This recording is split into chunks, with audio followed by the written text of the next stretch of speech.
라는 주제로 발표하시는 7단의 권혜인 교우님입니다.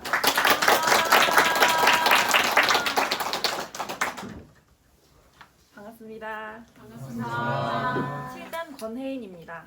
남들 앞에 서는 건 늘 떨리지만 이것도 내 공부라 생각하며 시작해보겠습니다. 솔선요론 구조. 무슨 일이든지 잘못된 일이 있고 보면 남을 원망하지 말고 자기를 살필 것이오. 제가 잡고 있는 공부 표준에 대해 생각하다 보니 솔선요론 구조가 떠올랐습니다. 습관적으로 원망심을 내는 저를 발견했거든요. 원망이란 남이 한 일에 대해 못마땅하게 여기어 탓하거나 불평을 품고 미워하는 것입니다. 감사의 반대말이에요. 대종경 교의품 34장을 보면 대종사님께서는 세상의 병 가운데 하나로 원망의 병을 꼽으셨습니다.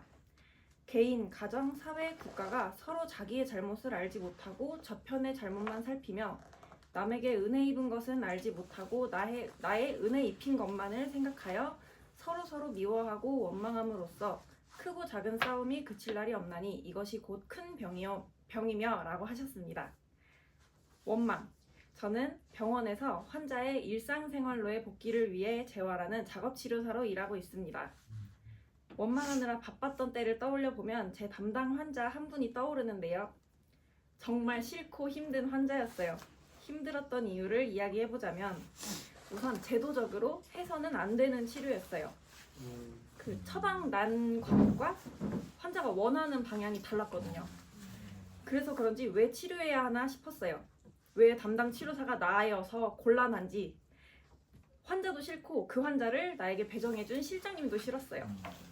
환자의 팔다리도 무거워서 내 손목에서 오는 통증들이 다 그분 탓인 것 같았어요. 환자가 치료에 거는 기대치는 높았지만 내가 보기엔 영 안 될 것 같기도 했어요. 또 그 환자가 하는 말 한마디가 곱게 들리지가 않았습니다. 부를 때도 건냥 하면서 부르셨는데 그것마저도 참 싫었어요.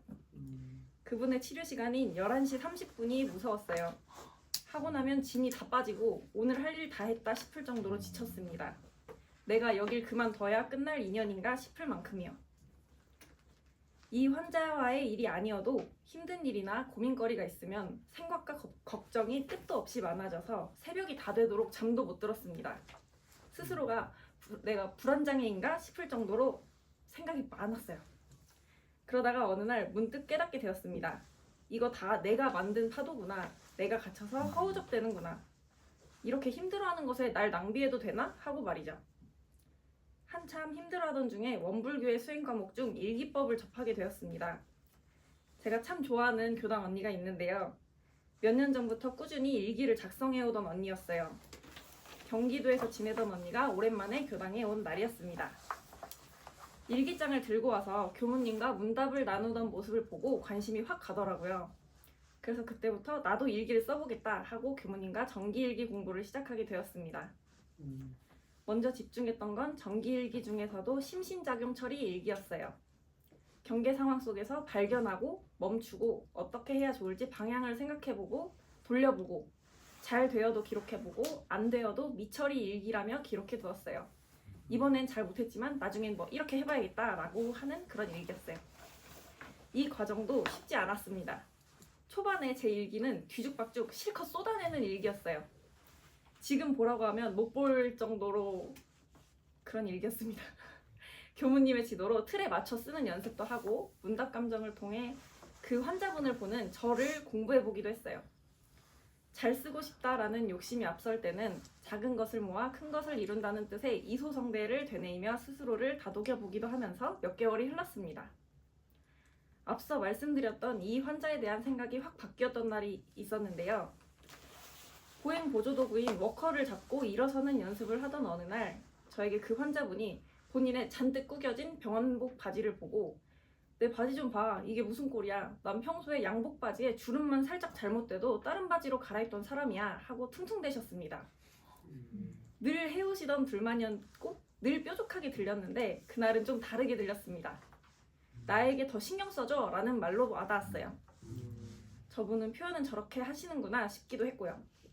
그분은 평소와 비슷하게 말을 했고 내 시선만 조금 바뀌었을 뿐인데 제 마음은 이전처럼 요란하지 않았습니다. 또 오히려 미안한 마음을 가지게 된 때도 있었어요.